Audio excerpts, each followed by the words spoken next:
एक बार फिर से आप सभी YouTube दर्शकों का आपके अपने स्टडी मेंटरी YouTube चैनल पर हार्दिक स्वागत है। आज हम आपके सामने लेके आए हैं NCERT क्लास 12th सब्जेक्ट रहने वाला है जियोग्राफी। इसके चैप्टर नंबर 2 से संबंधित जो भी इम्पोर्टेंट क्वेश्चन हैं वो इस वीडियो के माध्यम से हम आपके सामने प्रस्तुत करने जा रहे हैं।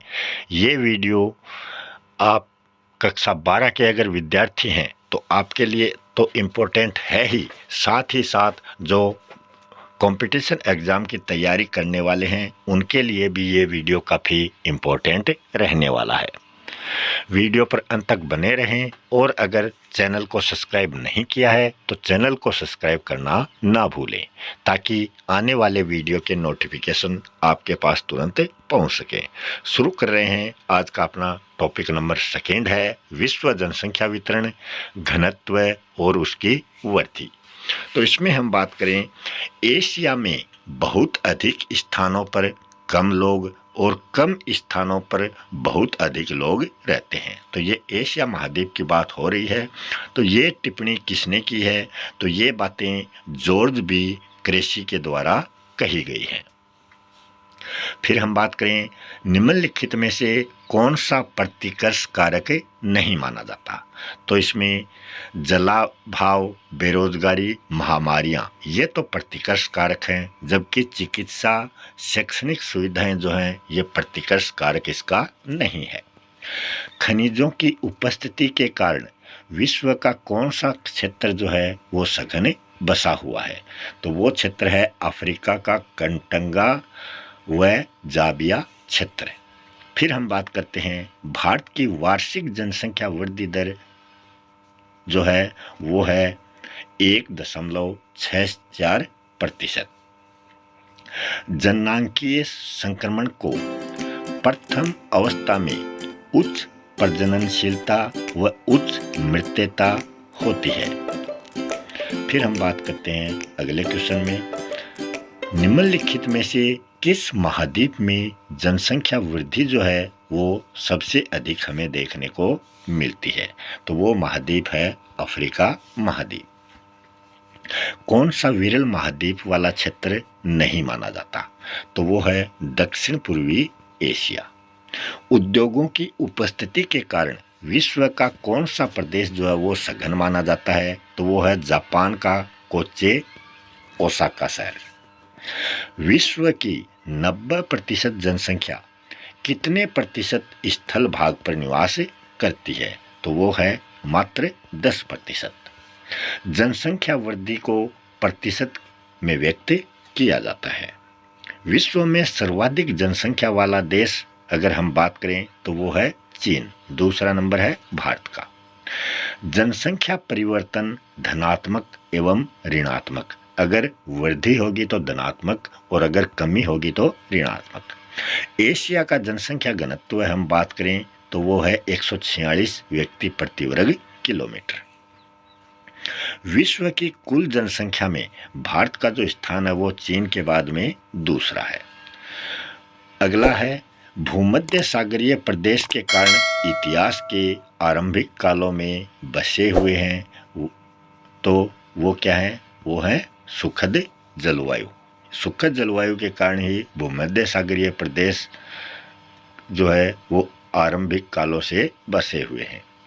प्रवासी जो कि नए स्थान पर जाते हैं तो उनको अप्रवासी कहा जाता है। अगला है विश्व में सर्वाधिक जनसंख्या घनत्व वाला देश अगर हम पूछें तो वो है सिंगापुर। प्रवास को प्रभावित करने वाला प्रतिकर्ष कारक इनमें से कौन सा है? तो ये सभी हैं। प्राकृतिक विपदाएं भी हैं, बेरोजगारी भी है और प्रतिकूल जलवायु है। तो ये प्रवास को प्रभावित करते हैं, मतलब जो व्यक्ति हैं वो अपना स्थान छोड़कर दूसरे स्थान पर इन कारणों के कारण ही जाते हैं। प्रवास को प्रभावित करने वाला अपकर्ष कारक कौन सा है? तो अपकर्ष कारक है काम के बेहतर अवसर, रहन सहन की अच्छी दशाएं, जीवन व संपत्ति की सुरक्षा। तो सभी इसका सही जवाब होगा। तो ये प्रतिकर्ष और अपकर्ष कारक यहाँ पर दिए गए हैं। जनसंख्या वितरण को प्रभावित करने वाला आर्थिक कारक इनमें से कौन सा है? तो वो आर्थिक कारक में खनिज भी आ जाएगा, नगरीकरण भी आ जाएगा, औद्योगिकरण भी आ जाएगा। तो उपयुक्त सभी सही है। अफ्रीका की कटंगा जोबिया तांबा पेटी की जनसंख्या सघन क्यों है? क्योंकि तांबा खनन से उत्पन्न रोजगार यहाँ पर मिल जाता है, जिसके कारण अधिक लोग यहाँ पर निवास करते हैं। जनसंख्या वृद्धि किसे कहते हैं? किसी क्षेत्र में निश्चित अवधि के दौरान बसे हुए लोगों की संख्या में परिवर्तन ही जनसंख्या वृद्धि कहलाता है। जनसंख्या की वास्तविक वृद्धि क्या होती है? तो जनसंख्या की वास्तविक जो वृद्धि है वो होती है जन्म लेने वाले बच्चे और उनमें से मृत्यु होने वाले बच्चे और इंसान प्लस आप्रवास और माइनस उत्प्रवास। तो ये वास्तविक जनसंख्या वृद्धि का फॉर्मूला या सूत्र यहाँ पर दिया गया है। फिर है आप्रवास किसे कहते हैं? यहाँ हम बात करें आप्रवास की। ऐसे प्रवासी जो किसी नए स्थान पर जाते हैं वो तो आप्रवासी कहलाते हैं। और उत्प्रवास इसका अपोजिट होता है, मतलब जो प्रवासी एक स्थान से बाहर चले जाते हैं वो उत्प्रवासी कहलाते हैं। यहाँ तो वो नए स्थान को खोजते हैं वो तो आप्रवास, और जो नए एक स्थान से बाहर चले जाते हैं वो उत्प्रवासी कहलाते हैं। फिर हम बात करें प्रवास को प्रभावित करने वाला अपकर्ष कारक पूछा है, तो इसमें सभी अपकर्ष कारक ये हो गए। जनसंख्या वितरण को प्रभावित करने वाला आर्थिक कारक में भी ये सभी कारक हो गए। एशिया महाद्वीप में विश्व की कितने प्रतिशत जनसंख्या निवास करती है? तो वो है 60%। अगला क्वेश्चन है जापान का कोबे ओसाका प्रदेश सघन बसा हुआ है, तो क्या कारण है? तो कोबे ओसाका प्रदेश अनेक उद्योगों की उपस्थिति के कारण सघन बसा हुआ है। वहाँ पर इंडस्ट्रीज जो है वो बहुत ही ज़्यादा है। जननांकीय संक्रमण सिद्धांत की प्रथम अवस्था की 2 विशेषताएं आपको बतानी है। पहली हो जाएगी उच्च प्रजननशीलता व उच्च मृत्यता। दूसरी हो जाएगी अधिकांश लोग कृषि में कार्यरत। फिर है थॉमस माल्थस का जनसंख्या सिद्धांत क्या है? तो थॉमस माल्थस ने कहा है कि लोगों की संख्या खाद्य आपूर्ति की अपेक्षा अधिक तेजी से बढ़ेगी। फिर हम बात करेंगे जनसंख्या नियंत्रण के कोई 4 उपाय आपको बताने हैं। पहला है परिवार नियोजन। इससे बच्चों के जन्म को रोका जाता है और 2 बच्चों के बीच में अंतराल भी रखा जाता है। महिलाओं के स्वास्थ्य का बेहतर रख रखाव इसके माध्यम से होता है और गर्भ निरोधक की सुगम उपलब्धता भी इसका उपाय है। जनसंख्या वृद्धि के प्रभावों का जन जागरूकता फैलाना ये भी इसका उपाय है। किसी प्रदेश की जनसंख्या 1,50,000 और क्षेत्रफल 100 वर्ग किलोमीटर है तो जनसंख्या घनत्व किस प्रकार निकाला जाएगा? तो ऐसे ही आप अपने स्टेट, अपने डिस्ट्रिक्ट, अपने गांव का जनघनत्व आप आसानी से निकाल पाओगे। तो जनसंख्या घनत्व निकालने के लिए वहाँ की जो जनसंख्या है और वहाँ का जो क्षेत्रफल है उससे भाग दिया जाएगा। तो कुल जनसंख्या में कुल क्षेत्रफल का भाग देंगे तो ये जो व्यक्ति आते हैं ये प्रति वर्ग किलोमीटर में निवास करने वाले व्यक्ति होते हैं। फिर हम बात करते हैं जनसंख्या वितरण क्या है।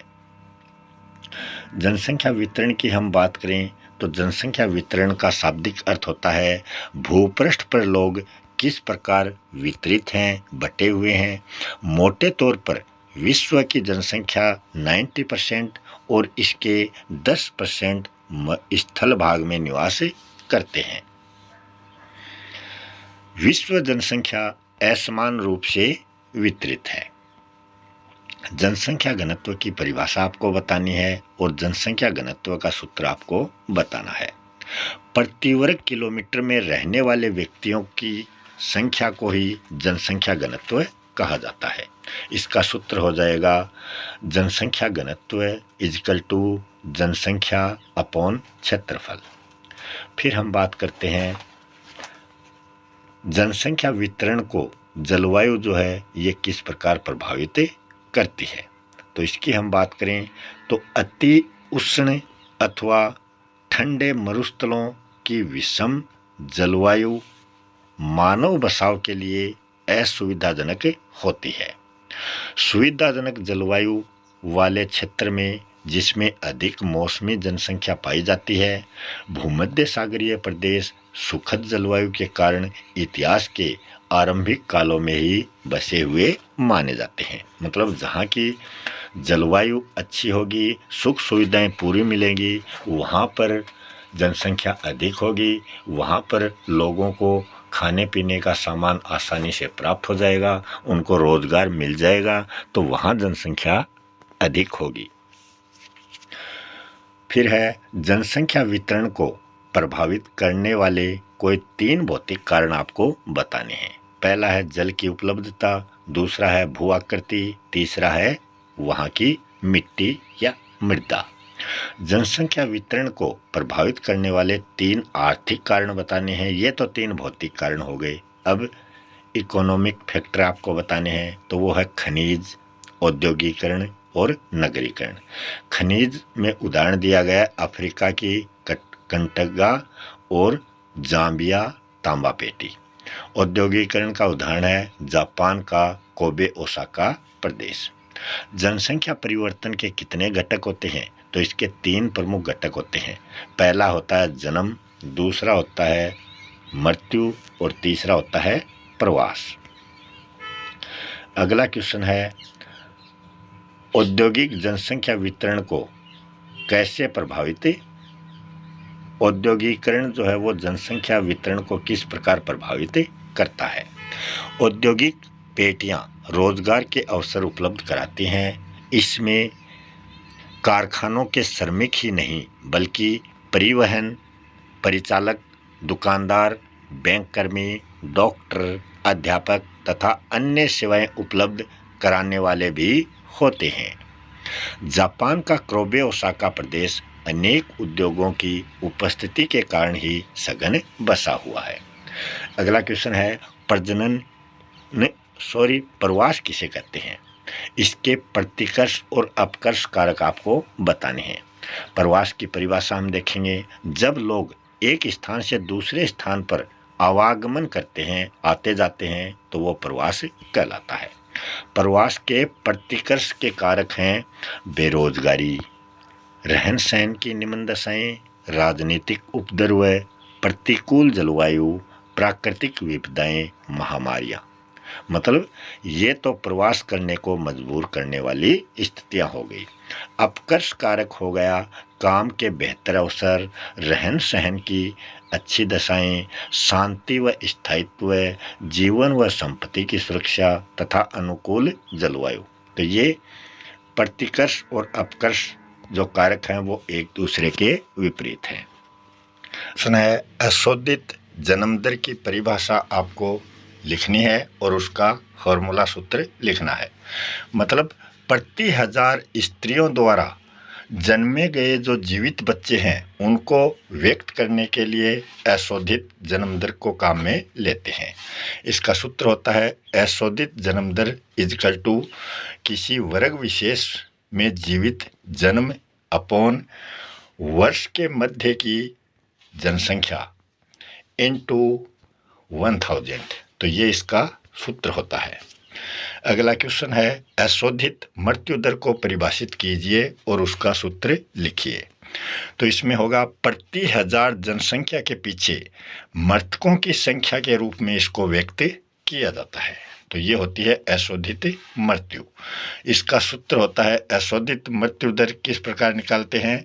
किसी वर्ग विशेष में मृतकों की संख्या में वर्ष के मध्य की जो जनसंख्या है उसका भाग देंगे और उसको 1000 से गुणा करेंगे, तो ये अशोधित मृत्यु दर अपने पास आ जाएगी। तो जो अशोधित जन्म दर है और अशोधित मृत्यु दर दोनों में बस जन्म लेने वाले और मरने वालों की संख्या में अंतर है और बाकी वही सूत्र है। तो इसी के साथ अपना आज का ये जो टॉपिक है ये यहीं समाप्त होता है। आपको वीडियो कैसा लगा ज़रूर बताएं और चैनल को सब्सक्राइब नहीं किया है तो चैनल को सब्सक्राइब ज़रूर कर लें। मिलते हैं अगले वीडियो में किसी नए टॉपिक के साथ। तब तक के लिए आप सभी दर्शकों का बहुत बहुत धन्यवाद।